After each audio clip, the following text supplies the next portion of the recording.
Hello everyone, this is your friend Shinobi Nexus 2.0 and we are back in new fanfic.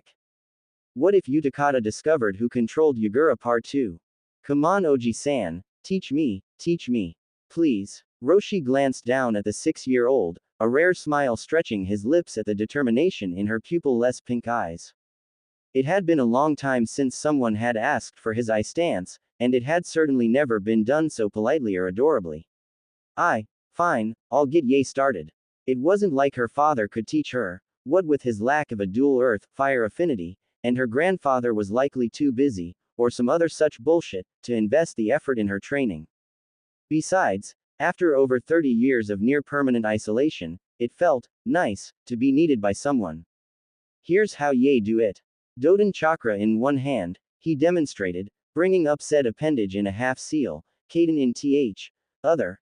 His other hand came up to complete the seal, bringing his fingers together in a roughly triangular shape, hands held in the sign of the bird, and then Yae got tear mix 'em together.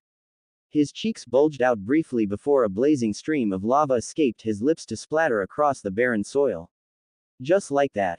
His young protege tried to copy his directions, but only succeeded in expelling a small flame instead. She frowned at her teacher's amused laugh, features scrunched together in childish petulance. Oji-san, she whined, stomping one foot against the ground. It didn't work. Roshi patted her head. He couldn't remember the last time he'd found something to laugh at, but he was overstaying his welcome, and there wasn't too much more he could do for her until her chakra control was better developed. Keep trying, he advised. It'll come tear Yae. LLL. Plan won't work. Utakata looked up from where he was poking the fire with a stick, pulled from his thoughts. Brat, Roshi continued, knowing the blue-clad boy had heard him.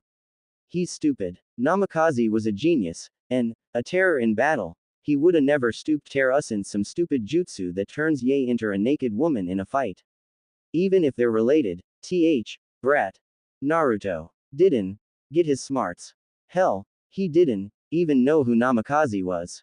Yae can't tell me that Konoha Dan teach its students history, which means brat. Naruto. Dan, pay Aden, stop correctin' me. Roshi snapped. Utakata laced his fingers together and rested his chin on his hands, leveling an even stare at his companion. He has a name. Use it. Why, he ain't here. It's the principle of the thing, Roshi, he explained patiently. We're trying to get him on our side, and insulting him isn't going to do that. Try to treat him like a human being. The Iowa nin let out a cruel bark of laughter. Human being. No Jinchuriki gets treated like a human being. That's sacrifice. Utakata was quiet for a long moment before softly saying, Yagura and I are special, so Yav said, Roshi interrupted snidely. But fair rest os, there ain't nothing but war and hardship. We learned long ago that we ain't human. The fire lent a glint to the redhead's dark eyes, giving them the appearance of smooth, hard stone, like black obsidian. Utakata's one visible golden iris, keen and observant, was angled up, and Roshi realized that he'd worked himself into a literal towering rage, his 4 feet 10 inches figure hovering angrily over his companion. Seating himself once more, he inhaled the smoke drifting off their campfire, finding a fraction of solace with the action. Konoha's trees were nothing like the scarce, hardy vegetation that decorated the land of Earth's mountains, and the scent they gave off when burned was far more aromatic and soothing. Gruffly, almost as an afterthought, he added, and stop sayin' we're on same side. You stayed, didn't you? Actions speak louder than words. PFT. Full o' pretty lines, ain't Yae? Is it too much to ask for you to not be sarcastic? What happened to you? A dark, humorless smirk twisted the redhead's lips. Yae really want ter know. Yae want ter know what happened ter Tsuchikage's son. He sneered, and Utakata started at the admission, surprised that his companion had divulged such an important piece of his history. He'll never say so, but it's true. You've heard Nadaime Tsuchikage. Utakata nodded. The rivalry between the second Tsuchikage and second Mizukage was legendary, and according to the Hidden Mist's historical records, the Hidden Rock's leader had been able to completely disguise his presence from even the best censors. That the Nadaime Mizukage had been able to go toe-to-toe with him spoke volumes of both their skills. Mujin, Roshi grunted. That's what people called, I am. The non-person, sounds about right. He was ruthless, Roshi continued. Willin tear do anything tear make I was successful, including sealin a biju inter his student's kid. We needed a weapon tear when upcoming war, he said, and I was that weapon. Wait, what upcoming war? Roshi barked a bitter laugh. There wasn't one, not that it stopped Mew from getting as much power as he could. Second Shinobi World War didn't start fair 3 years. Dawn, matter none. People were always weapons, but being a Jinchuriki, I wasn't just a weapon. You were a demon, right? At Roshi's raised eyebrow, Utakata added, you're not unique in that regard. The redhead scowled at him, and the Kiri Nin managed to look abashed. Sorry. You were saying. No one wanted tear be round someone with a demon in him, so I got Onoki tear let me leave village tear train. So you've been by yourself for, what, 30 years? 40. Roshi corrected with a grunt. Surprise flitted across the brunette's features, and the Iowa Nin allowed himself an amused smirk. At this point, throwing off the Kiri Nin was almost like a game. I Don, look it, do I? No. Don, matter none. I got a leash. Roshi dug into his pocket and then pulled out his hand, opening it to reveal a smooth river rock, about 1.5 inches in diameter. The character for was carved into its surface in neat kanji. How often did you go back? Too often, grunted the Iowa Nin.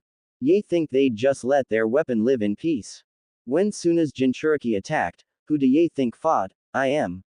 When Gobi attacked, who had tear stop it? When Third Shinobi World War was goin', who did Tsuchikage call tear turn tide, I went back. Every time that old bastard needed a weapon, I was their tear fight, and every time they got rid o' me fast as they could. Didn't want people scared o' me bein' in town, or what'd happen if I stayed too long. Like I'd explode or something, he sneered.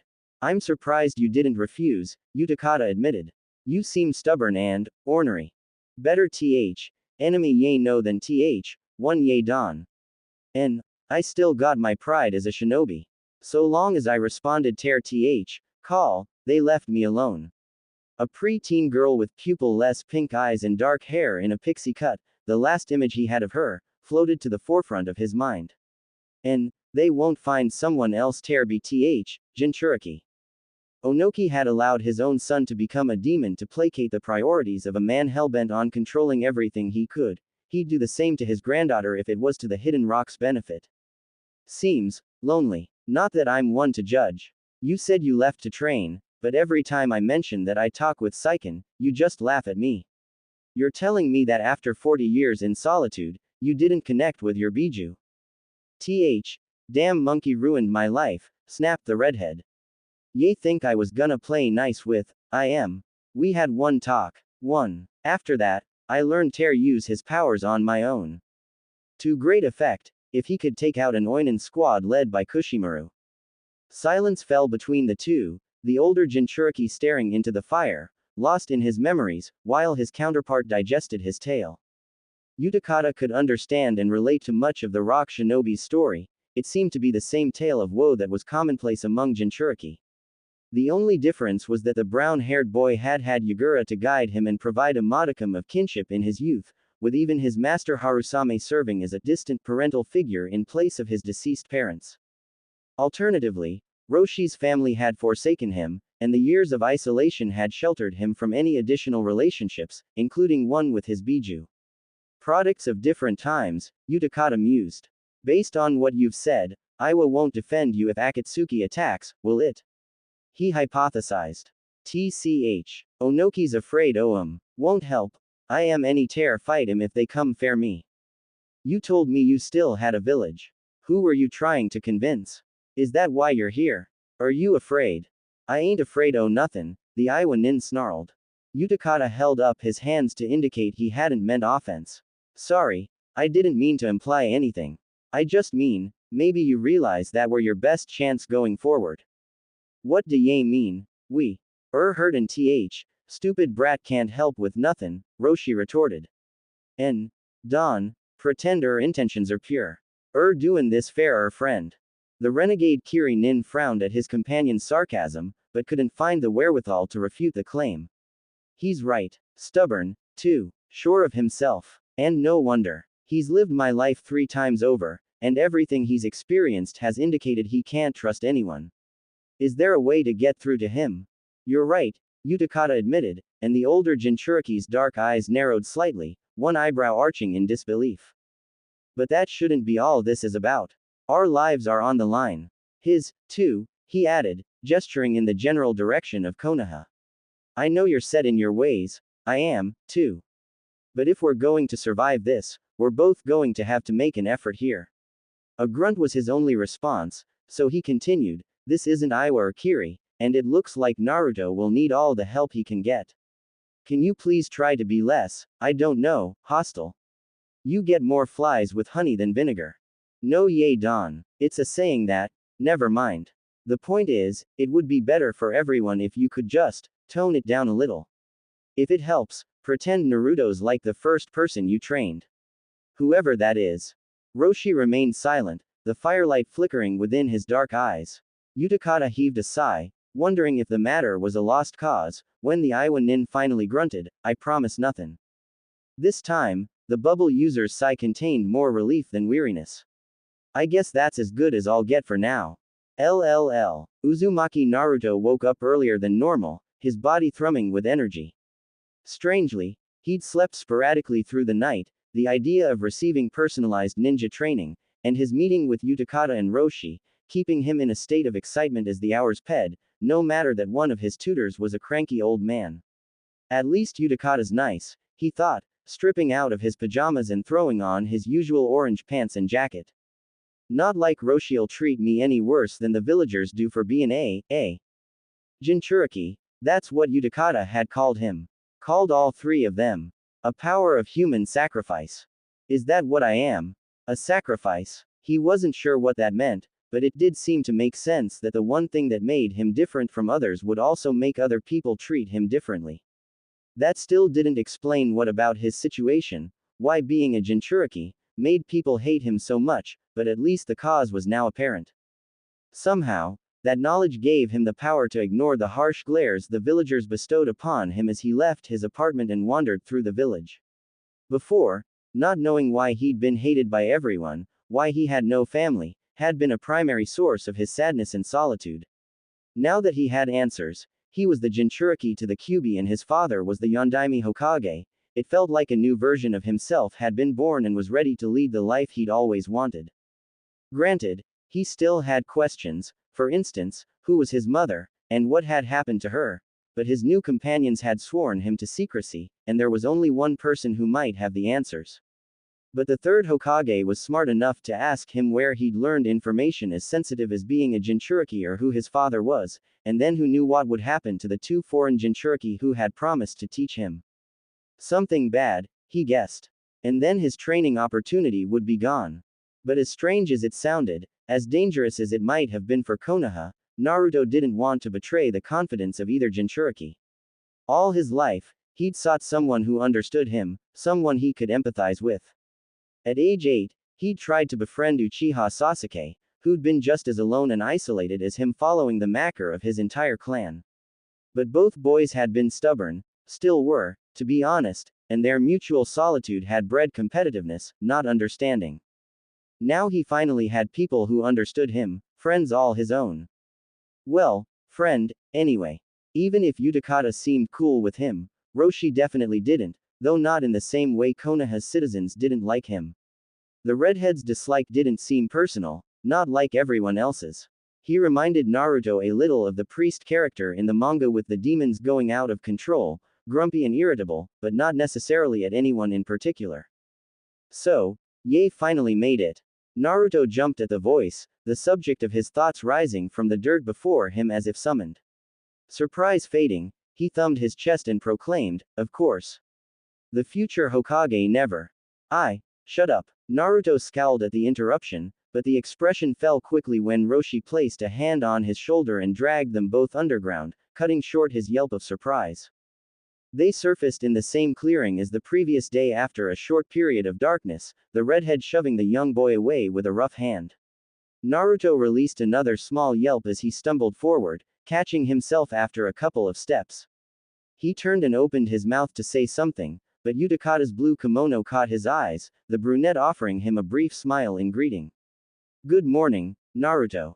The teenager's kindness was infectious, and Naruto found himself returning the gesture with a wider grin. Hey Utakata, so what are ya gonna teach me? How tear fight? Roshi grunted from behind him. Naruto couldn't repress the shiver that ran down his spine at the older man's answer. One hand gravitated towards his stomach, where the other Jinchuriki had delivered a brutal beating just yesterday. The Iowa nin's hand fell upon his shoulder again, its weight an imposing presence. Naruto felt his whole body tremble. Don't worry, Roshi said in a voice that wasn't remotely rurring, Ye won't fight me. Ye'll fight. I am, he finished, jerking his thumb at Utakata. Sorry, what? Roshi shrugged carelessly, a gesture only Utakata saw with Naruto's wide blue eyes fixated on him. Ye said take it easy on, I am. His taijutsu sucks. Hey, and, Ye Don, seem like a big hand fighter, especially now.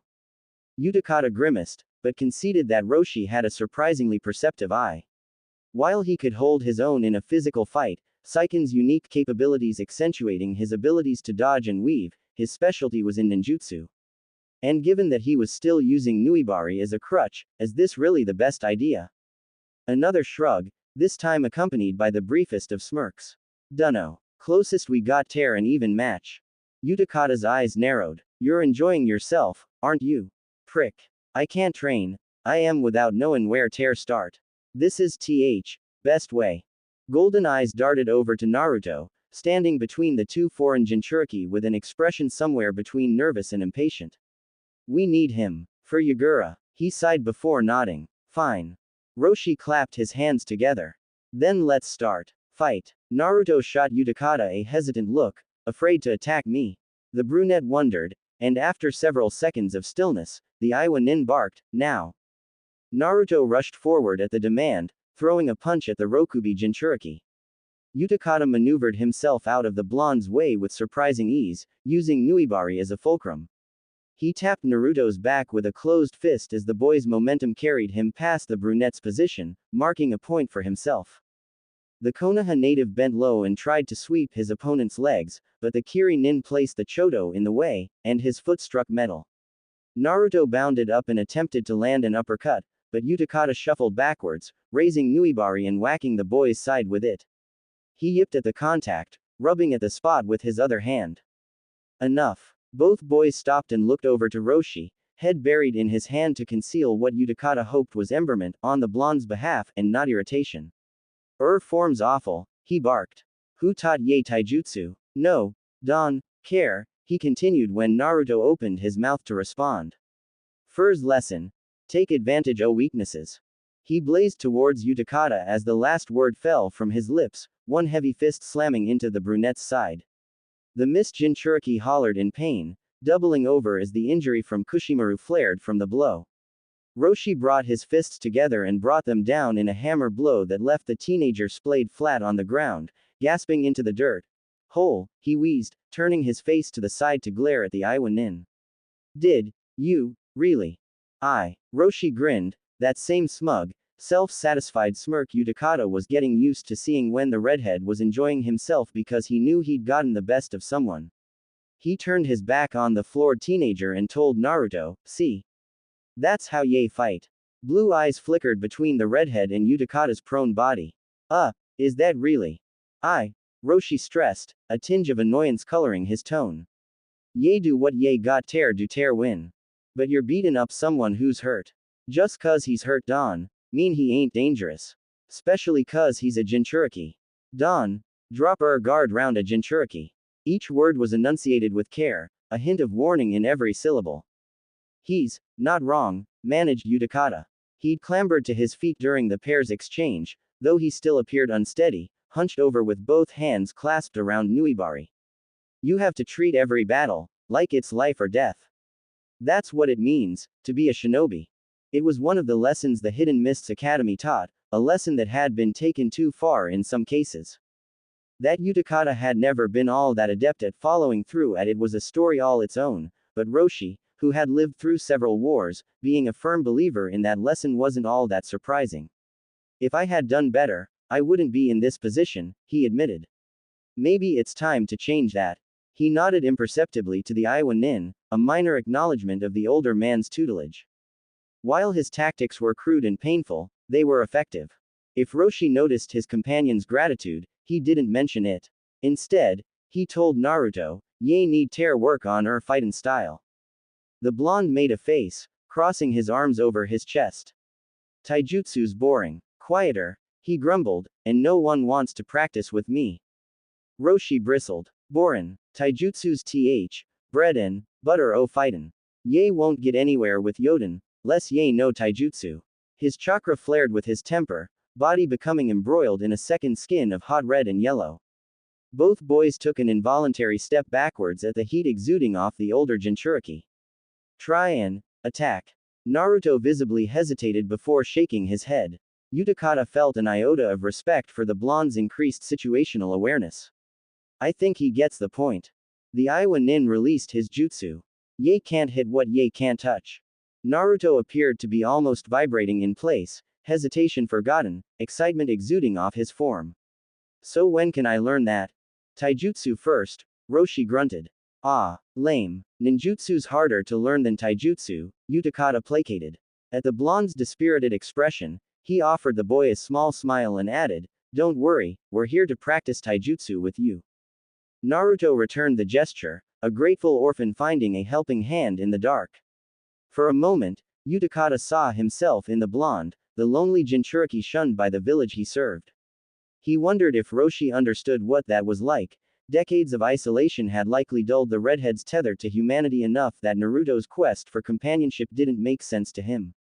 But Utakata was still young, still afflicted by a village who had looked at him every day and seen a monster, a nightmare from the past, and the blonde scenario was just a slightly distorted reflection of that. Roshi's bark of, "Stand straight," tore the brunette from his reverie.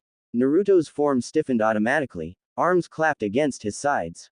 Utakata coughed to hide his amusement at the boy's reaction, watching as the redhead approached from behind and placed his hands on the blonde's arms, maneuvering his limbs to different positions. "Put her arms like this. Legs apart." Naruto's brows furrowed in concentration as the lava user barked commands at him, correcting the way he held himself. The personal attention was beyond strange, it was unfamiliar.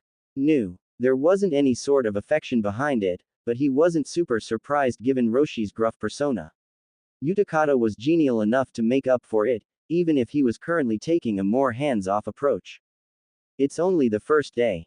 Pay attention." "Ow." He rubbed the back of his head, maging the spot Roshi had clocked. "Get over it," the Iowa Nin grunted. A mound of earth rose from the ground in front of them and shaped itself into his likeness. "Set up like I tall, yay. Now, follow my lead." He stepped forward with his left foot, driving his right fist into his clone's chest. Hunching slightly, he brought his other foot forward in a giant step, lowering his shoulder and extending his left arm. A backward spin completed the motion, left fist coming around in a powerful hammer blow to his doppelganger's neck.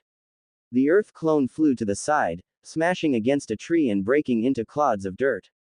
The entire kata took less than 2 seconds. Roshi turned around, gracing Naruto with an annoyed look. "Ye didn't move. That was awesome." Simple's what it was. A second earth clone rose from the ground before the blonde. Turn." Naruto took a deep breath and set himself up as Roshi had shown him. He stepped into the kata, thrusting his fist forward in a punch. Clone Roshi didn't budge, and the blonde's next move carried him too far inside the duplicate's guard, his follow-up punch losing some of its strength. Grappling for victory, his spin kick ended with one knee caught between the redhead's bicep and side, and he tugged fruitlessly to try to free himself.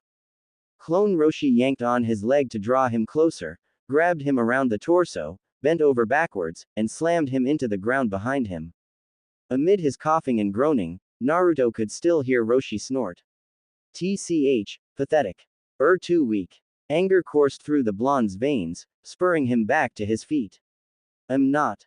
As if to prove his point, he charged the real redhead, sliding through the same motions he'd been taught.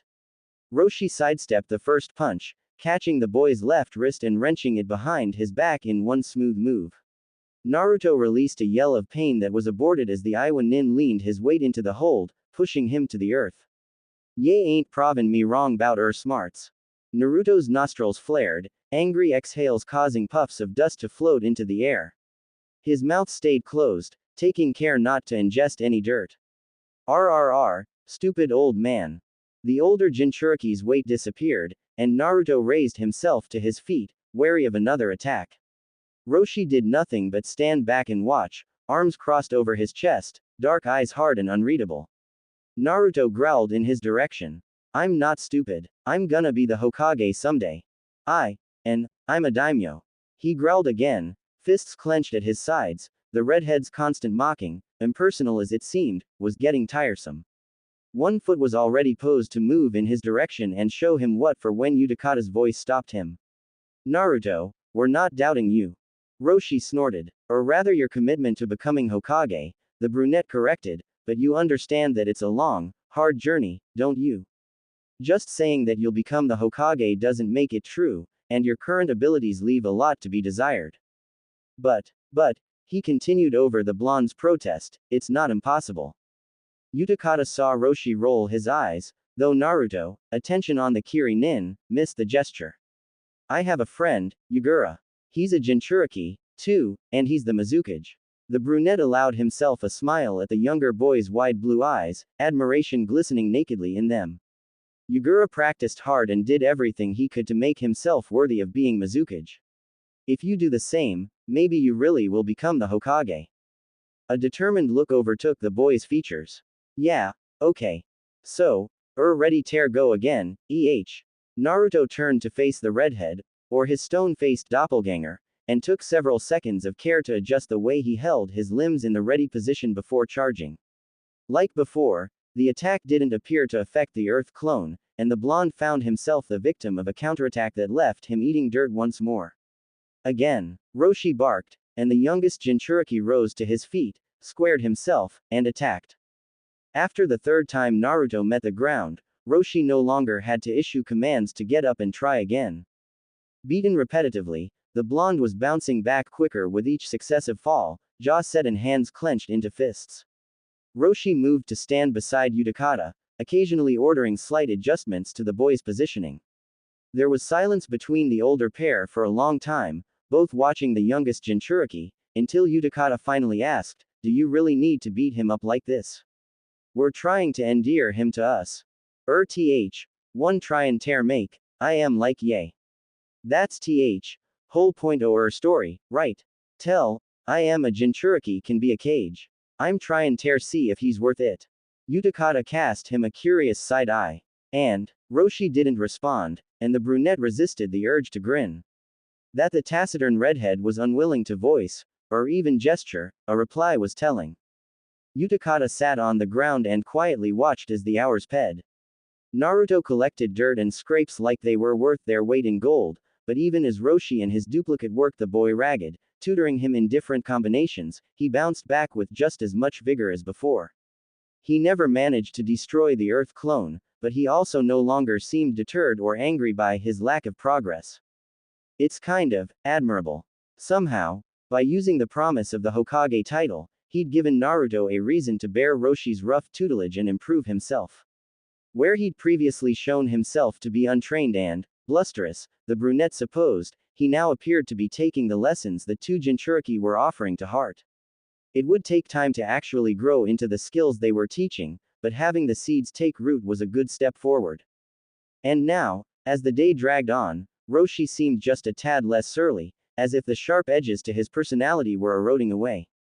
Utakata didn't know what had triggered the change, perhaps finding someone just as stubborn as him had worn him down, but he was reluctant to look a gift horse in the mouth, especially with how often he'd been bit thus far. Maybe I should take advantage of this, he mused. Taijutsu had never been a particularly strong skill of his, a fact that would be known by the mist shinobi who were chasing him. Surprising them and/or Akatsuki with something different might be able to shift the tide of battle. Besides, Roshi's lava armor didn't seem all that different from Saiken's gift. He'd used the acidic properties of the slug's chakra to dissolve plenty of things in the past, why not utilize it to augment his offense? He'd just have to practice hand to hand without his own secondary chakra layer active, maybe even strengthen the Rokubi's gift by lowering the pH even further. Utakata shivered at the idea, the prospect both frightening and exhilarating. Alright, Roshi drawled, let's see what you've learned. The brunette started as he realized his companion had approached Naruto, taking the place of the crumbling earth clone. Roshi took a defensive stance before the beaten blonde. Well, he grunted. Come on. Whatever momentary hesitancy had gripped Naruto fell away at the invitation, the boy sliding through the different katas he'd been shown. Roshi dodged or blocked each strike, but never retaliated, instead moving with each of Naruto's motions and allowing the blonde to transition between combinations. His movements are better, Utakata observed. He's exhausted, but even still, it's better than whatever form he was trying initially. Roshi kneeled and caught the kick aimed at his knee with both hands, holding Naruto's foot long enough that the blonde's face twisted with the trepidation of meeting Earth once more. After several long seconds, he simply let go, and Naruto stumbled backwards a pace, surprised to still be standing. "Ye can rest," Roshi grunted. "I ain't gonna attack." Naruto let out a long breath and collapsed to the ground, limbs splayed outward. Phew. Utakata's eyes followed Roshi as he stalked over. When he was within earshot, the Kiri nin whispered, "You went easy on him that time." "He worked hard," Roshi offered gruffly. To the brunette, it sounded like an excuse to justify his magnanimity. "Thanks. HN." Utakata stuck Nuibari in the ground and used it to leverage himself up, rising with a groan. He walked over to Naruto's prone form and leaned over it. Tired. Blue eyes opened wide, and the blonde curled himself into a sitting position. "No way. I'm ready for more." Utakata's lips quirked into a small smile. The Kyuubi Jinchuriki reminded him a little of when he'd been young, full of pep and vigor, before the gloom of Kiri had taken root. His stamina's impressive, too. How about something a little less strenuous? Like what? Maybe you'd like to learn ninjutsu? Naruto immediately leapt to his feet, excitement gleaming in his eyes. Really? He pumped one arm in the air. Yes. Utakata chuckled at the boy's enthusiasm before growing thoughtful. I suppose the best place to start would be with the element you're most attuned to. Do you know what that is? What are you talking about? You've got ter be kiddin'. Utakata turned his head to shoot Roshi a withering look, and the redhead's outrage thankfully faded into grumbling. He returned his attention to Naruto, scrutinizing the blonde's confused visage. I wonder if he even has a primary element, since he can use whatever the Biju can use. That's at least Doden, Kaden, and Sweden. Well, since he's a blank slate, maybe it won't matter. Well, most ninjutsu is elemental, that is, it uses an element of the natural world, such as water or wind, as a base. There's also ninjutsu based on manipulating the shape of your chakra, but maybe that's a lesson for another time, he decided as Naruto's features continued to scrunch in confusion. Using the tip of the sewing needle, Utakata began etching kanji into the dirt as he continued. There are 5 main elements: earth, water, fire, wind, and lightning. These form the basis of elemental ninjutsu: Doden, Suiden, Kaden, Futon, and Raiden. He finished his etching, pointing at the arrows linking the circle of elements. Each element is strong and weak against another. Suiden, for instance, is strong against Kaden, but weak against Doden. Perhaps a demonstration would help, he added upon noticing the blonde's waning attention. Roshi, can you? Thanks. His hands flipped through seals, and he inhaled as chakra built in his mouth. Suiden. Mizorupa. Roshi clapped his hands together before placing them on the ground. Doden. Doryuheki. The earth-style wall that rose from the dirt soaked up Utakata's attack. The brunette turned to address a visibly more attentive blonde. See, so Roshi used Doden to beat my Suiden. Kaden. Gokaku no Jutsu. And, Suiden. Mizorupa. The wild water wave that Utakata spat out overwhelmed the incoming great fireball, a cloud of steam permeating the area. When it cleared, the Kiri nin shot the older shinobi an annoyed glare. Really? Was that necessary? Roshi shrugged. Didn't ye want ter show, IMTH, other side? Yes, but when I was ready, not as an ambush. A shinobi should be ready for anything. There was that smug half smirk again. Prick. Awesome. So when can I do that? Utakata fidgeted. There's no way of knowing, he said, voice gentle. Training one elemental affinity could take months, maybe even years. To learn more than one, or even a dual element like Yoden. I'm not sure. As he spoke, some of the previous dread he recognized from the effort of his undertaking started to creep back. The idea of training Naruto from scratch had seemed reasonable in theory, but vocalizing the effort, even with him being a Jinchuriki, made it seem impossible. He chewed on his lower lip, suddenly questioning whether this idea was as feasible as he'd originally thought. What's a dual element combo? Roshi grunted. He held out his hands, palms up, a kernel of fire forming in one hand, a ball of mud in the other. Then he clapped them together and pulled them apart, revealing a sphere of molten red-yellow lava. For a moment, Utakata thought he was going to pitch the orb into the empty forest, but then the redhead seemed to reconsider, allowing the chakra in his palm to dissipate. Blue eyes shifted expectantly between the Yonbi and Rokubi Jinchuriki. When neither made any move to continue their training, Naruto asked, "So when do we start?" Utakata turned his attention to the blonde, conveniently avoiding Roshi's pointed look. "I thought I could teach you Sweden, but it's easier to learn with a natural source." "Easy," Roshi interjected. "TCH, life ain't easy. Either ye can do it with no source, or ye can't do it at all." "Roshi, watch." The redhead formed hand seals, slowly, patronizingly, Utakata thought, so Naruto could see each one, and then exhaled a third great fireball. Turn. Naruto's fingers twisted through the appropriate seals before he exhaled nothing but air. Roshi let out a loud, "Ha!" and the blonde scowled in displeasure. "Try building your chakra in your stomach," Utakata suggested. "That's how Sweden works, anyway." The blonde made another attempt, to similar effect. Utakata couldn't tell if he'd actually taken his suggestion to heart, let alone understood it. Ye can always say th, name. Helps beginners. Naruto grit his teeth, flipped through the seals again, and shouted, "Kaden, Gokaku no Jutsu." Roshi's snicker was masked by a cough when Utakata shot him a warning glare. "You shouldn't expect immediate results," he placated. "TCH, even a kid can cough smoke."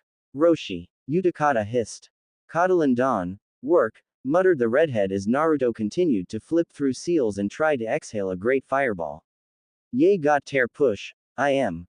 Kaden. Gokaku no Jutsu. This isn't taijutsu," Utakata argued. "You can't just expect him to pick up ninjutsu like it's the same thing. We're not trying to break him. Kaden. Gokaku no Jutsu. Speak fair yourself. Konoha's training's made. I am stupid.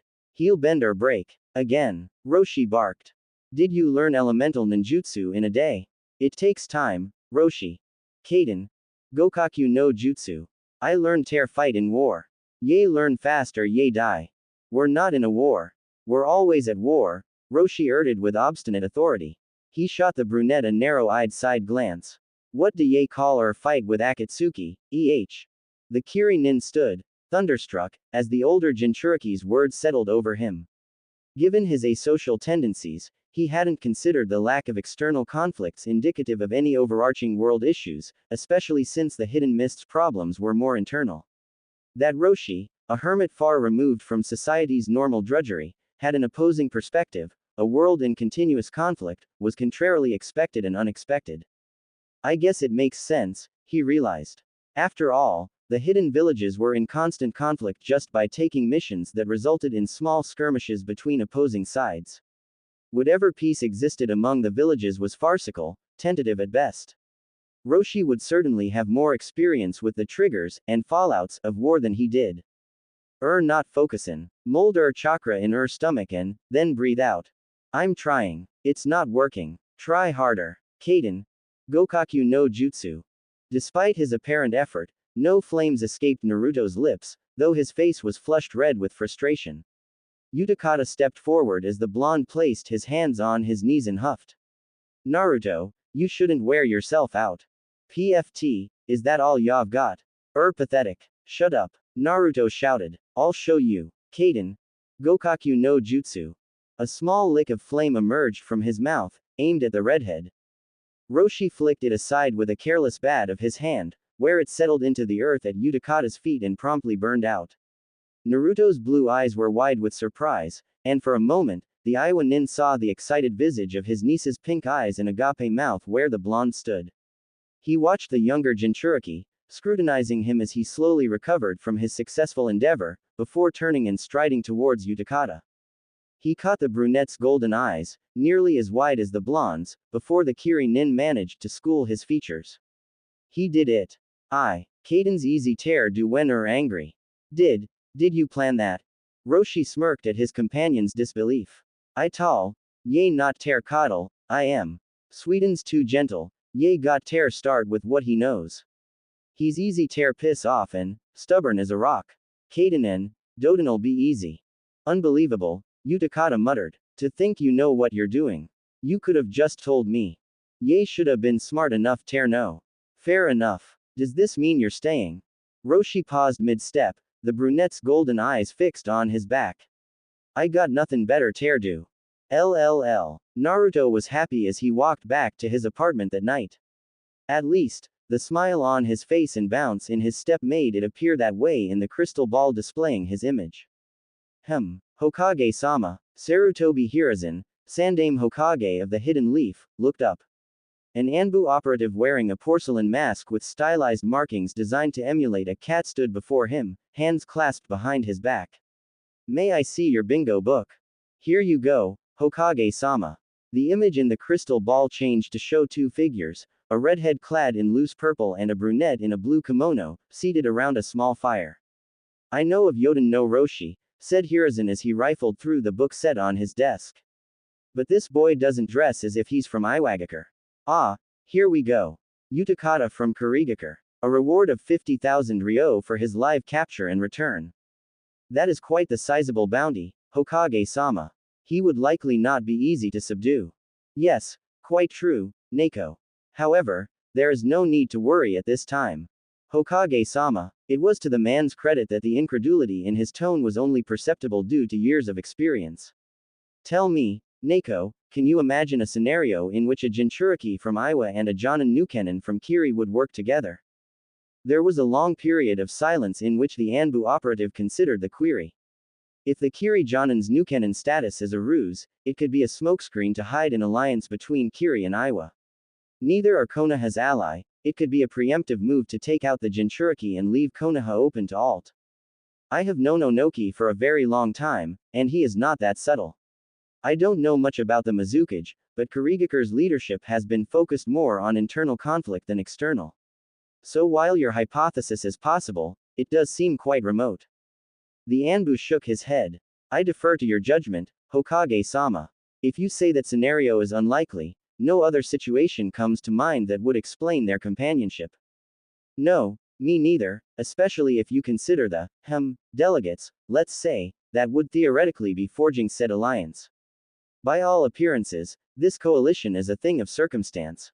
Even considering their target, Neko posed. Surely it can't be coincidence that one Jinchuriki is targeting another. Hiruzen stroked his gray goatee. Very true. But perhaps where our system has failed young Naruto-kun, this personal tutelage may help him find his way. Hokage-sama, if I may speak freely. At the elderly man's nod, the Anbu continued, while it may be considered fortuitous that Naruto will be trained in a capacity that benefits Konoha, the company he is with is not ideal. While an alliance between Iwa and Kiri may be unlikely, we have little guarantee that they will not influence Naruto in unforeseen ways. You underestimate young Naruto-kun's adherence to the will of fire. It's not an unreasonable theory, though. Hiruzen then smiled. That is why I am tasking you with providing oversight of this unusual union. If you determine that things are getting too precarious, you have full authority to interfere and restrain the foreign threats. As you wish, Hokage-sama. Are there any specific parameters I should use to determine when action is appropriate? I leave that to your discretion, Neko. Your judgment is sound. Understood. Then you are dismissed. LLL. Author's notes. Roshi's fighting style, and the taijutsu he's teaching Naruto, is based off his movements in the Ultimate Ninja Storm series. He inhaled deep through his nose, letting cool air fill his lungs. Then he blew out with a lengthy exhale, the beginnings of a bubble forming at the end of his bamboo blower. When it finally detached from the blower, a sea turtle appeared, flippers moving like the air was water. Ooh, that's really good. Utakata glanced to the side, gracing Yagura with a small grin. Yeah, I've been practicing.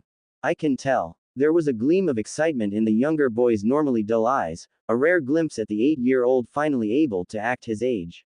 It reminded Utakata that, however bad he thought he had it at the bubble user compound, the gray-haired Jinchuriki had it worse, a childhood stolen from him by the Hidden Mist's meddling politicians. Yagura didn't deserve that. No Jinchuriki did. Watch this one. He breathed in again, deeper, crafting an image in his mind of the form his next creation would take.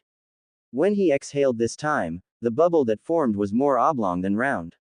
Fins formed along its side and back, and as it exited the blower, the dolphin flapped its tail, shooting for the sky. Utakata allowed himself to recline from his seated position and lace his fingers behind his head as his creation swam in the open sky. It looks happy, Yagura observed quietly. Utakata nodded. I wish I could be so free. He could see the younger Jinchuriki shift beside him, bringing his hooked staff up and muttering, Sweden, Mizukagami no Jutsu. A flat, oval-shaped M of water appeared before them, a second bubble dolphin reflected on its surface. With a vertical flip of the watery mirror, the dolphin emerged, moving upwards to frolic with the one the brunette had created. Me, too, Utakata ni. Utakata turned to look at his friend, surprised at the familial address. But Yagura's pink eyes were wistfully fixed on the pair of dolphins, a lost hope in his expression, and the brunette let his question die on his tongue. I'll protect you, he decided, no matter what it takes. As a fellow Jinchuriki, more importantly, as Yagura's older brother, it was the least he could do. Maybe we'll both be free one day. LLL. It took a tremendous amount of effort for Naruto to get out of bed the next day. Dragged was the most appropriate word after he woke with a long groan, body one great ache. Between the anger and adrenaline that had built during the previous day's session, he hadn't felt much of the aftereffects of Roshi's training at the time, but now, with a night of sleep under his belt, he definitely felt them. On his feet, he stretched his arms to the ceiling, his back bowing with the motion, muscles weighted with exhaustion. Through the aching, though, Naruto felt good. Accomplished. He'd brawled with plenty of people in CL, Sasuke, Kiba, even Choji to a lesser extent, and he'd been beaten more times than not, but none of those fights had ever taught him anything. Iruka had been a stickler for theory over practicality, and since the blonde had never grasped the theory, he'd never really advanced to learning anything of substance. Roshi was the exact opposite, and Naruto found that he liked the older man's teaching style better than the academy's, shitty personality notwithstanding. Ah, pain, pain, oh, he melted into a seated position on his bed as a knot in his back worked itself out. Maybe we won't fight today. The journey to the forest was a trudge, though he was forced to admit the walk helped relieve some of the weight in his legs. Moving was bittersweet, in a way, though he chose to see the effort as evidence of a good workout rather than anything negative. When he finally arrived at their designated meeting place, Roshi was leaning against a tree with eyes closed. Naruto looked around nervously, wary of being alone with the redhead, especially in his current condition. Follow me. The blonde obeyed, wandering after the Iwa nin through the trees. After a long trek, made even longer by the silence between the pair, the sound of running water made its way to his ears, and the foliage thinned enough to reveal a river, at least 20 feet wide by his guess. Utakata was reclining against the bank of the far shore, golden eyes closed in peace. Roshi cleared his throat loud enough to get the brunette's attention and announced, I am. Utakata waved a lazy arm, not even bothering to open his eyes. Come on in, Naruto, he called. Water's fine. Naruto glanced at Roshi, hesitation written across his features, but only received a grunt and an eye roll in response. Finding no help there, not that he'd expected it, he approached the bank and dipped in a toe, immediately jumping backwards with a yelp. It's freezing. Tough shit. Get in. Naruto shot the redhead a sour look. You get in. I ain't one learn in Sweden, grunted the Iwa nin. He marched forward and grabbed the blonde by his collar, divesting him of his orange jacket with a rough tug. Hope ye can swim, he muttered, using his foot to shove the startled boy into the water. The blonde landed with a splash, shrieking as the icy temperature seeped through his remaining clothes and froze his body. He went rigid with shock, the pull of the river carrying him along momentarily before a strong hand latched around his wrist. Naruto felt himself pulled up, spluttering as he broke the surface. "I've got you," came Utakata's voice. Naruto wrapped his arms around himself, teeth chattering. Blue eyes raked over the teenager beside him. The Kiri nin was clad only in his boxers, water dripping from the tips of his lank hair and following the contours of his lean body. Several scars were scattered around his torso and over his shoulders, in areas normally hidden by his kimono. Naruto was about to ask what had happened to him when the older Jinchuriki beat him to the punch, asking, "Are you okay?"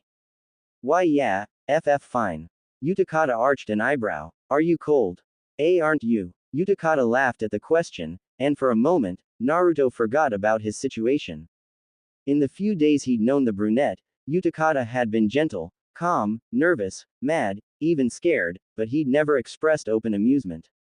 It made the teenager appear younger than he'd portrayed himself, more relatable, and the blonde found himself smiling despite everything. "Sorry," Utakata finally managed. "In Kiri, everyone learns to swim from an early age, and we adjust pretty quickly to different water temperatures. I guess I just forgot myself for a moment." Then he smiled apologetically at the younger boy. "You should consider removing your clothes, though. The best way to learn about water is to be fully immersed." Reluctantly, Naruto complied with the brunette's suggestion, shucking shoes, pants, and mesh shirt at Roshi's feet. When he was finished, he stood only in his boxers, shivering, arms hugging himself, and waited for the brunette's next set of instructions. Utakata still looked amused, though he managed to hold in his laughter. "You can relax. We're not doing anything strenuous today. I figured your body could use something a bit easier after yesterday."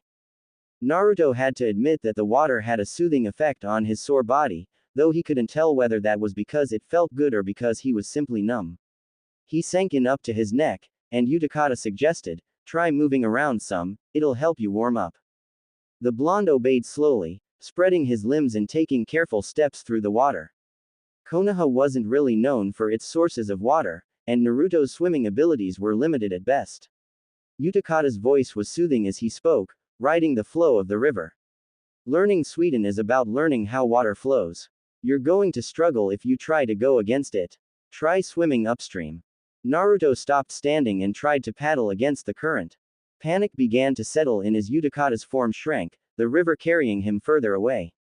He flailed helplessly, unable to properly ground himself on the riverbed, and something latched around his raised wrist. Slowly, he was dragged back to where Utakata was, the older boy pulling him forward with a whip of water. "Try standing now." He rose to his feet, the Kiri nin's body providing a blockade against the river's flow, and the teenager asked, "Not easy, right?" You can use Sweden like that."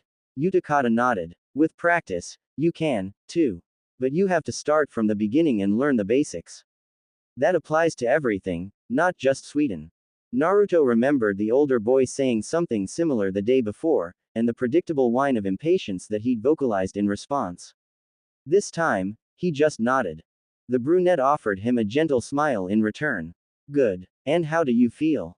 "I'm good," Naruto answered, and he realized that the statement was surprisingly true. The water was no longer freezing, and while still cold, it was refreshing. His body felt loose and ready for whatever came next, despite the shape he'd woken up in. "Real good. Are you gonna teach me Sweden now?" "The basics," admitted the Kiri nin. "This will be different, let's say, than how Roshi will be training you. Maybe ye can teach. I am tear swim while at it." Golden eyes darted over to the Iowa nin's position on the bank before returning their attention to Naruto. "That's on the list, too," he told the blonde. "But one step at a time. At their core, each type of elemental ninjutsu comes from the same basic principles, so anything I teach you should also transfer over to what Roshi teaches you about Yoden and its individual components." Naruto's brow was furrowed again. Utakata couldn't tell if the expression was confusion or concentration. You know the 12 hand signs?" When the blonde nodded, he prompted, "Show me." Naruto flipped through them, and the brunette gave a thoughtful hum at the end. "You'll need to work on getting faster." Knowing how to transition between them quickly may save your life in battle. At the younger boy's disheartened expression, Utakata urged him, we won't focus on that now, you can practice that on your own. For now, we'll work on Sweden. You remember how you felt yesterday using Kaden? Naruto spared a glance at Roshi. I was really mad. This time you need to stay calm. If anger helps you control fire, serenity will do the same for water. You may find yourself getting frustrated if nothing happens, but try not to think about it. Push it aside. Progress takes time, you'll learn eventually. Ah, okay. Copy me, Utakata instructed. He raised a hand to chest height and held it palm up.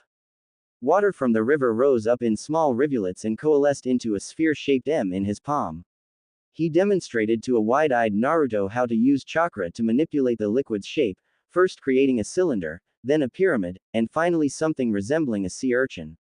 After allowing it to return to a sphere, he said, now you try. Feel your chakra flow into the river and then call it to your hand. And remember, even if nothing happens, don't get mad. Just stay calm. As Naruto set himself up to duplicate the brunette's efforts, Utakata continued lecturing, much of Sweden ninjutsu is about using your chakra to change the shape of existing water. Its malleability is where Sweden gets its strength from. Naruto looked up from the task at hand, the concerted crease in his brow smoothing out with curiosity. But you were able to spit it yesterday. The Kiri nin nodded. Yes, you can also use Sweden by changing the nature of your chakra, similar to how Roshi uses Kaden or Yoden, but it's more difficult. Remember what we learned about the flow of water. It's better to start from the simplest point and move on from there. So we'll work on shape manipulation first. Okay. Good. Then keep trying. LLL. Again. Roshi barked. Naruto took a deep breath in through his nose and attempted to drown out the irritation building in his blood. He released a yelp when the redhead slapped him upside the head. No that, the Iowa nin grunted. This ain't Sweden. Ye gotta get angry if gonna learn Kaden. It's really hard to switch between them, Naruto complained.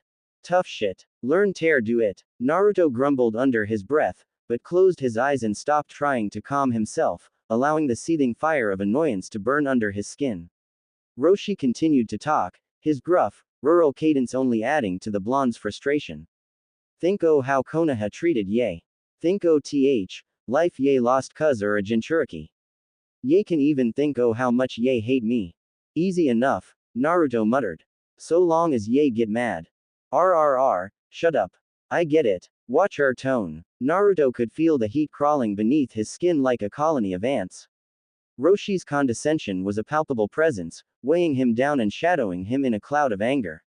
His whole body felt warm, a stark contrast to the river water that had chilled him the day before. Ye feel chakra now, Doncha. Yeah, any shinobi worth his salt should be able to draw on it whenever. Naruto scowled at the redhead, his chakra flaring at the jibe. The anger felt good, in a backward sort of way that wasn't entirely unfamiliar. It reminded him of how he felt when he got overlooked by the villagers, or suffered their hatred unprompted, and his outlets had been pranks and loneliness. But maybe those had just been disguises, or distractions, for the hurt and outrage at being treated unfairly. And now Roshi was giving him an outlet to use that anger in a positive way. Breathe, Roshi said, and even through the cloud of anger, the Iowa nin's voice didn't sound as gruff as it usually did. Channel chakra tear chest and focus on anger. Let it build and just breathe. The blonde followed his instructions, forming the chakra into a ball in his chest and suffusing it with the anger bubbling beneath his skin. A kernel of warmth formed within and then spread from his core, making him feel like his whole body was awash in tempered fire. He inhaled, and the internal flames rolled with the movement, building stronger in his chest. Out, Roshi said, biting cynicism absent, his commands stern but even. Naruto obeyed without thinking, too wrapped up in the trance-like atmosphere to question anything. Fire needs air. Ye breathe in, and ye build power. Breathe out, and ye release it. Ye remember seals. When ye breathe in, form picture jutsu in mind. Then breathe out, and let it go. Got it. Open eyes, stupid. Barked the redhead. Ye got ter see what doin' so ye know how ter fix it. This ain't meditation. Blue eyes opened and glared daggers at the old man, and Naruto inhaled with the flash of anger, feeling his chakra roil in his chest and form into a fiery ball as his hands flashed through seals. Then he exhaled, the name of the technique echoing in his mind, Kaden, Gokaku no Jutsu. And a fireball the size of his fist shot out from between his lips.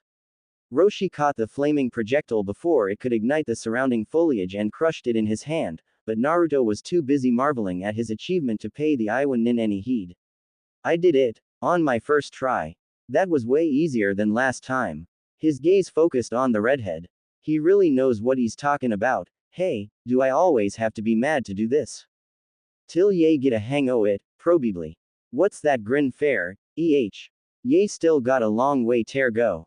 Hey, we'll see. You're not so bad after all, Oji-san.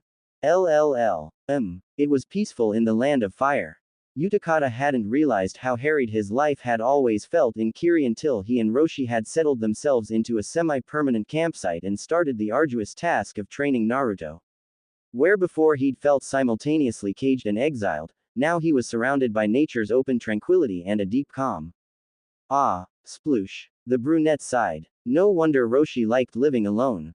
Golden eyes opened to find Naruto struggling to his feet against the river's current, waterlogged blonde locks hindering his vision. Need help? Don, ye dare think o' it. Utakata craned his neck to find Roshi standing just behind where he was relaxing against the riverbank. I tall, ye not tear baby, I am. Y've been teachin', I am fair weeks, it's time tear sink or swim. We need him alive, Roshi. It ain't deep. Sides, he learns better like this. Utakata rolled his eyes and returned his attention to the younger Jinchuriki, silently preparing his chakra in case his intervention was required. By this point, Roshi's unorthodox opinions on teaching weren't anything new, and protesting the older man's strange albeit effective methodologies hadn't done anything so far. That Naruto hadn't died yet spoke well of the boy's resiliency in the face of such overwhelming odds. Take this. No. Wait. Utakata's protest faltered as the water Naruto was trying to splash at Roshi fell short and instead hit him in the face. He sputtered out the liquid he hadn't closed his mouth in time to avoid, raising an eyebrow at the sheepish blonde. Behind him, Roshi snorted. Was that supposed to be some kinda jutsu? Naruto's lips pressed together in a pout, arms crossed over his chest. No. Don't you know how to have fun? Oh, fun, Is that what ye think this is? Well. Being a shinobi's about life and death, Roshi urted. Utakata felt the redhead's sandal nudge the back of his head. Fight me like ye want ter kill me.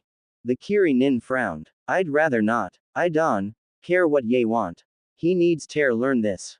I'm still recover. Sweden. Sujinheki. River water rose up and blocked the burst of flame that had escaped the redhead's mouth. Utakata dove beneath the water's surface, swimming to the river's center and rising to his feet, placing himself between the irate Iwan Nin and the wide-eyed Naruto. Are you insane? At least give me a warning. Ye get no warnings in combat. Yoden. Yogen Ryu no Jutsu. Sweden. Dai Sujinheki. As a miv wall of water rose to intercept the incoming lava flow technique, Utakata made a shooing gesture to the Jinchuriki behind him. Naruto, get back. You're not going to want to get caught up in this. He blazed through hand seals, saturating the river with his chakra. Bubbles rose from the water's surface and levitated around the brunette. Roshi snorted. Ye think that'll stop me? He charged forward, summoning a pillar of earth beneath his foot that boosted him into the air above the Six Tails Jinchuriki. His cheeks bulged in preparation for an attack, but Utakata had already pitched his hand up, commanding several bubbles to follow the motion. They flew upwards and exploded in the redhead's face before he could attack, sending him crashing into the river. A copy of the brunette formed from the water where the older Jinchuriki had landed, its hands held out to create and hold a large sphere of liquid with the Iwan Nin inside. Roshi stared at him from within the water prison technique, one eyebrow arched to silently question if the Kiri Nin thought the ninjutsu was enough to hold him. Utataka's hands twisted through more seals, a water release, water fang bullet ready to impale the redhead, but Roshi was already shrouded in a coat of lava that evaporated both the water prison technique and the brunette's clone. Utakata sent the remaining bubbles at the approaching Jinchuriki, but a wave of pure heat popped them before they got close. He sped through seals, feeling the river's water answer the call of his chakra. Sweden. Daibakufu no Jutsu. The river swelled into a giant wave that flowed upstream and crashed over the Iwa Nin. Steam erupted at the point of contact, and Roshi continued to walk through unhindered, an unstoppable force cloaked in red-orange. He charged the brunette, every footstep producing a hiss from the contact of heat and water, and Utakata summoned 3 Mizu Bunshin to run interference. Roshi burst through them with a brutal clothesline, and Utakata barely managed to cross his arms in front of his face to defend himself. He hissed as the redhead's knuckles burned his forearms, the punch taking him off his feet. Water splashed up when he fell backwards, and the brunette kicked blindly to force himself into the river's flow. Yoden. Shikugaryugen no Jutsu. Utakata's head struck a dam of solid rock that hadn't been obstructing the river's flow previously. He rose from the water, one hand rubbing his injured skull. Splashing drew his attention to the charging Roshi, and the brunette flipped through a short set of seals before expelling a stream of water from his mouth. Sweden no Jutsu. Roshi was pushed back by the water bullet technique, but he held up one arm palm out, the fiery aura coating the appendage solidifying into bulky pumice. The incoming water sprayed out in all directions in the face of the hardened resistance, and the redhead continued a slower trek towards the Rokubi Jinchuriki. Seiken, Utakata probed with gritted teeth, I could use your help. I cannot. What? It would not be appropriate for me to lend my strength against one of my brethren. He growled at the slug, snapping, fine. And breaking off the internal dialogue. I'll do it myself. The Kiri Nin released his control over the chakra serving as his second skin, the acidic quality of his biju's gift eating through his boxers and effervescing with the river. Roshi laughed, a gruff, rusty echo. Finally, Ye can lose control, See this, boy, he called, addressing Naruto. This is a Jinchuriki's power. He blazed forward as bubbles began to rise off the Kiri Nin's skin. When he was close enough, the heat from his aura popped the bubbles, and a series of small explosions engulfed the pair. Utakata flew backwards and hit the wall of hardened lava created by the scorching stream rock technique, his acidic skin slowly dissolving the makeshift dam. Golden eyes opened with an accompanying groan to find Roshi kneeling over him, a curved kunai hovering an inch above his throat. This is familiar. The redhead was covered in shiny obsidian, his other fist holding the brunette's chest and body underwater. Roshi smirked at him. Yield. Utakata knew when he was beaten. I yield, he said, covering himself in his protective chakra once more. Ye don, know how to fully use her power, Roshi noted. Chips of obsidian flaked off his body and dropped into the river until he was left unarmored. The Kiri Nin admitted. His voice carried a sourness born of emberment. My training wasn't allowed to get to that point.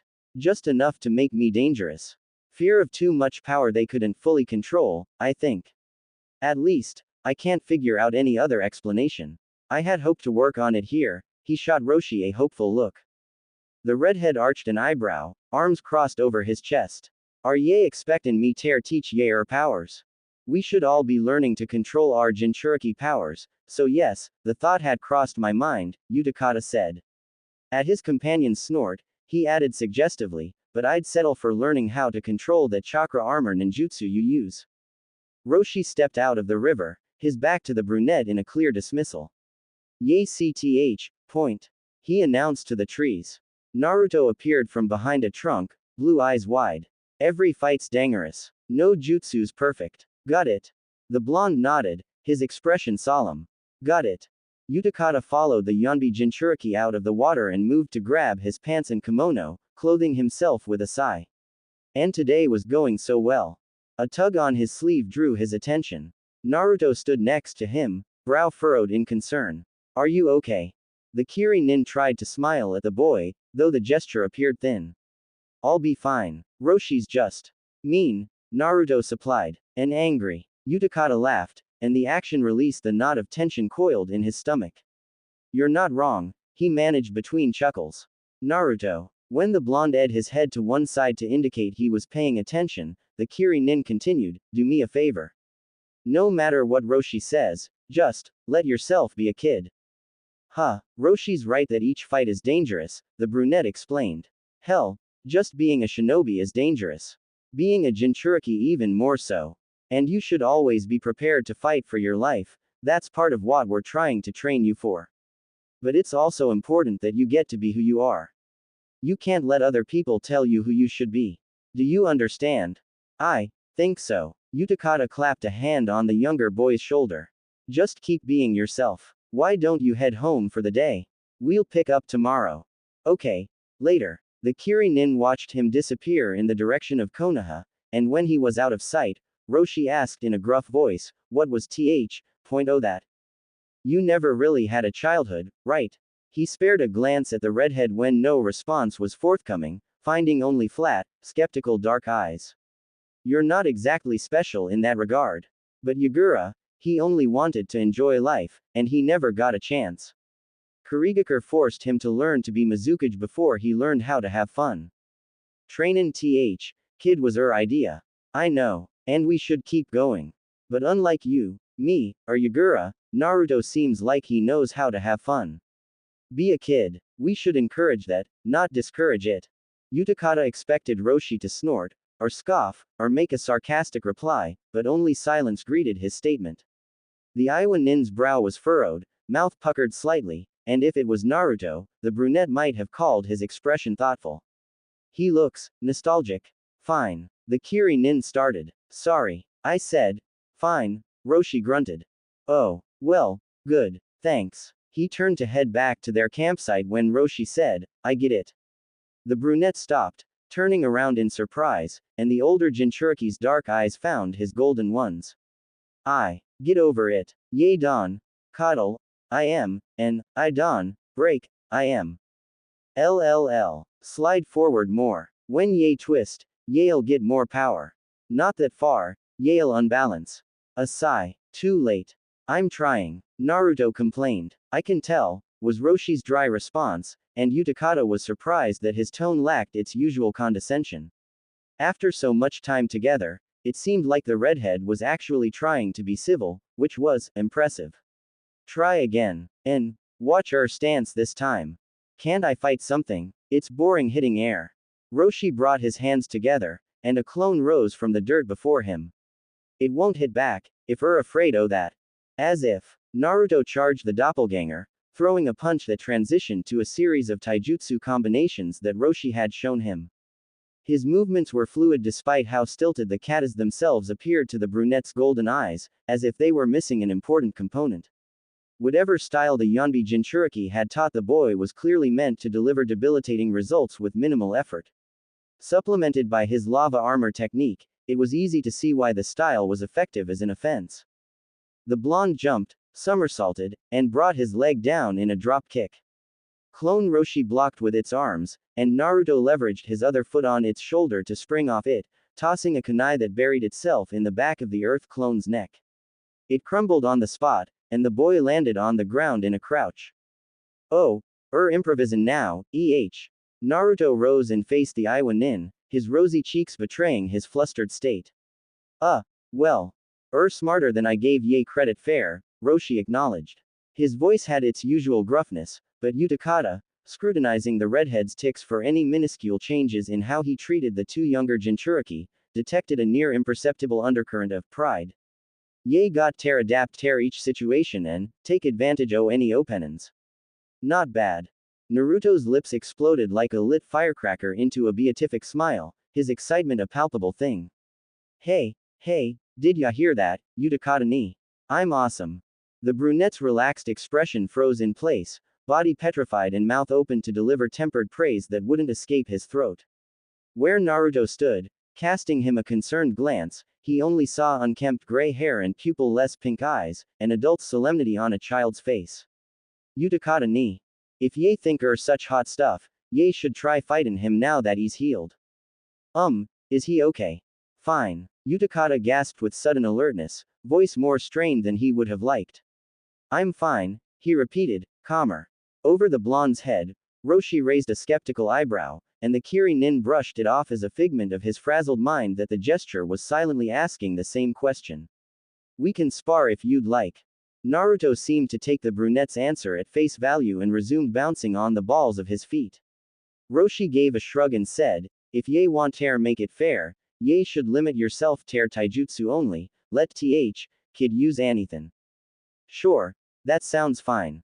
One red eyebrow arched again, but the brunette ignored it to settle himself in a defensive stance, blocking Naruto's charging attack with a rigidity contrary to his normally fluid movements. Focus, he scolded himself, even as his thoughts whirred around uncontrolled, analyzing the status of their situation. In the back of his mind, he acknowledged that Roshi's initial reticence and constant distance seemed to be fading, which was good news for his plan. The idea that he'd made inroads, even small ones, with the antisocial recluse was rearing. And Naruto seemed to be retaining what he was taught, if the spar was any indication, even if development seemed slow. Not that the blonde's sluggish progress was in any way his fault. His poor education aside, Utakata knew that even good shinobi required time and repetition to learn something new, and the younger Jinchuriki was learning everything, multiple things, from scratch. Utakata ni. Yagura's voice was all too real in his head, its echo a distant cry for help. He flubbed a block and suffered a hard strike to his ribs, reinforcing the evidence of Naruto's improvements. Get it together, he scolded himself. Just because Naruto and Yagura call me the same thing. He felt suddenly winded at the thought, a second blow with no physical cause. It was a stark reminder of why he'd left the hidden mist and what they were training for. Yagura was on a timetable. They all were, with no way of knowing how much time they had left. Months. Weeks. At what point would Akatsuki deem it more prudent to extract the three tails than to maintain its puppet? And what of the remaining Jinchuriki, still unaccounted for, still unaware of the danger they were in? The solace he'd just found in both Naruto's and Roshi's progress now seemed insignificant and bittersweet. Worry jittered through his body and clouded his mind. Naruto threw a punch at his stomach, and Utakata pushed it down almost robotically before taking a careful step back as the blonde swiped at him with a kunai in his left hand. The younger Jinchuriki stepped towards him and spun clockwise, his right fist coming around in a hammer blow. Utakata blocked the strike with both arms, and Naruto jumped back to throw his kunai at the brunette. Kaden. Gokaku no Jutsu. The Kiri Nin was already in the process of dodging the knife when a fireball the size of his head burst from the blonde's mouth. Without thinking, Utakata condensed the water vapor in the air in front of him to create a thin shield of liquid that soaked up the incoming great fireball. Enough. The pair stopped at Roshi's order, turning their attention to the approaching redhead. Ye broke rules, he berated the mist shinobi. Nothing but taijutsu. Ye lose. He turned to the Kyuubi Jinchuriki. Quick thinkin' with kunayan, gokaku. Not bad, kid. Naruto grinned wide and rubbed the back of his head, flushing with a mixture of pride and emberment. Haha, thanks. Dark eyes rolled back to the Rokubi Jinchuriki. Taijutsu ain't bad enough that kid should beat Ye. Sorry, I was distracted. A Jonin, Ye shouldn't get distracted. And, it shouldn't take much tear beat, I am. I don't need your judgment right now, the brunette snapped. Are you sure you're okay, Utakata ni? Don't call me that. Naruto took a surprised step backwards, blue eyes wide with hurt. Roshi scowled at the Kiri Nin.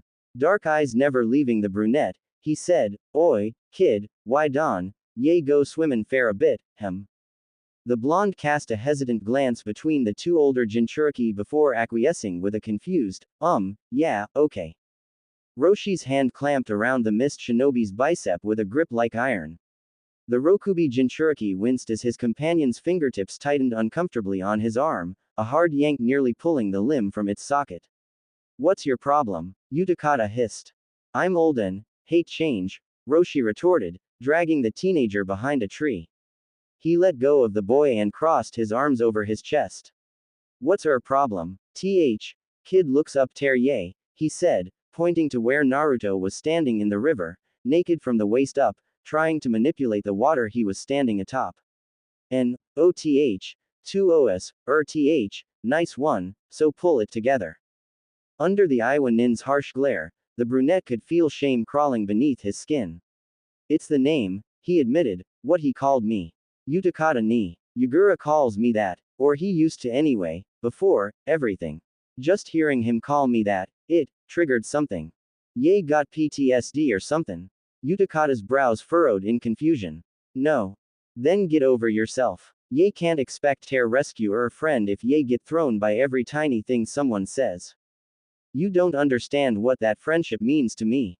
I've heard ye talk about it enough to know what ye think it means, Roshi shot back, and it's a liability. Utakata blinked, too surprised to hold on to his anger. What? Do ye think that Akatsuki won't take advantage o' her mental state to get what they want?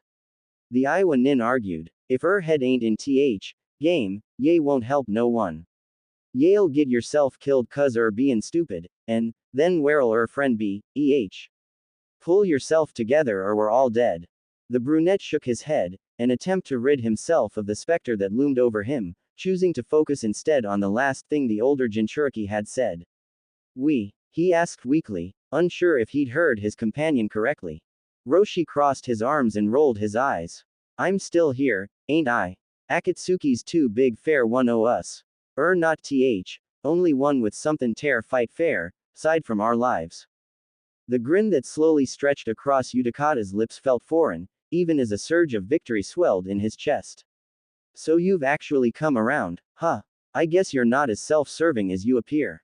But I wonder then, who are you fighting for? Stop smiling, ye look like an idiot. If you say so. Roshi shifted under the Kiri Nin's golden gaze, dark eyes darting in Naruto's direction. As closed off as the redhead was, Utakata got the impression that he was distinctly uncomfortable with how the conversation had turned. Ye wanted to make a connection with kid, and now y'ave got one. So quit moppin', take advantage o' it, and teach I am something. Utakata nodded. Right. Thanks. HMPH. Just on. Do it again. Utakata walked away from his companion and towards the river, where Naruto was practicing the hand seals for the wild water wave. Brow furrowed in concentration, he missed the brunette shedding his kimono and stepping into the water. The Kiri Nin waited several seconds for a lull in the blonde's practice before coughing to catch his attention. Sorry, he said when blue eyes finally focused on him. Sake. The brunette shook his head. No, it isn't. I was distracted and not giving you my full attention, and that's not fair to you. Naruto his head to one side, peering at the teenager with a curious expression, a trinket he couldn't quite put a value on. You're kinda weird, Utakata ni. Utakata flinched at the nickname, the specter of his friend returning to superimpose itself over the boy. That Naruto was roughly the same size as his friend and playing in the water only helped cement the image. The Kiri Nin shook it from his vision and managed, sorry, what?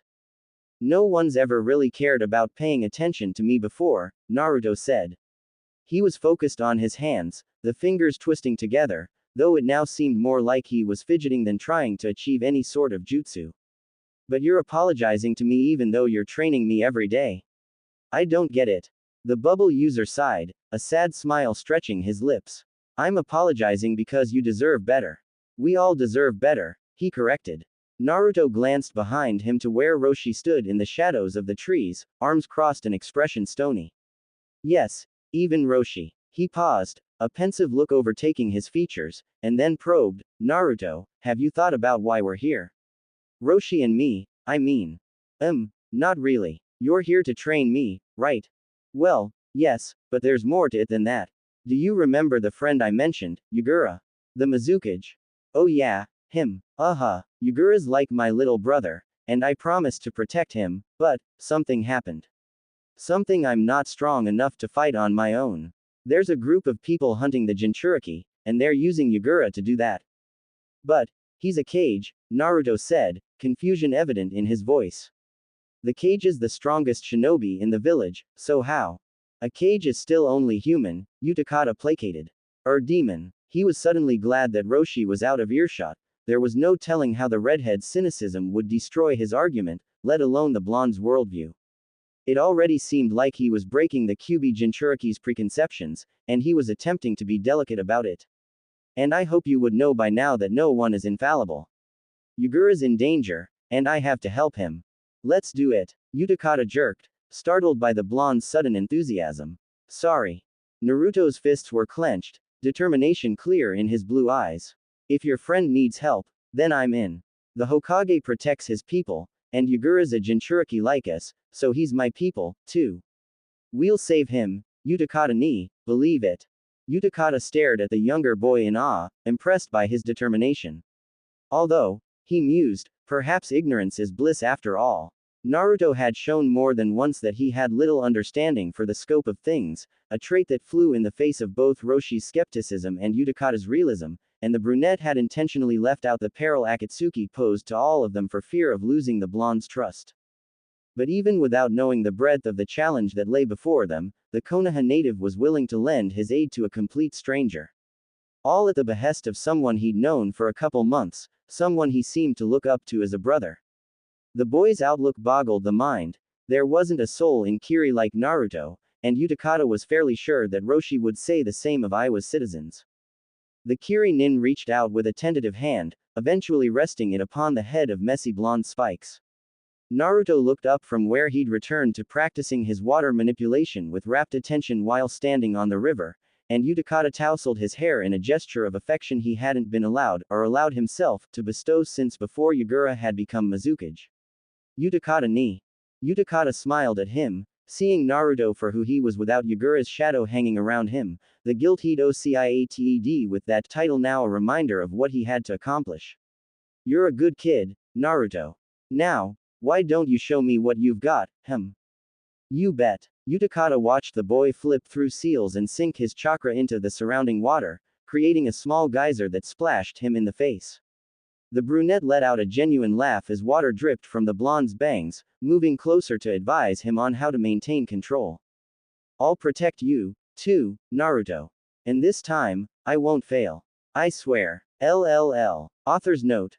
I am aware that abridging this particular title, honorific, Utakata ni, is not exactly common, but it is used in similar context in fairy tale, and I think it works here for Naruto's perspective. PUSSYC.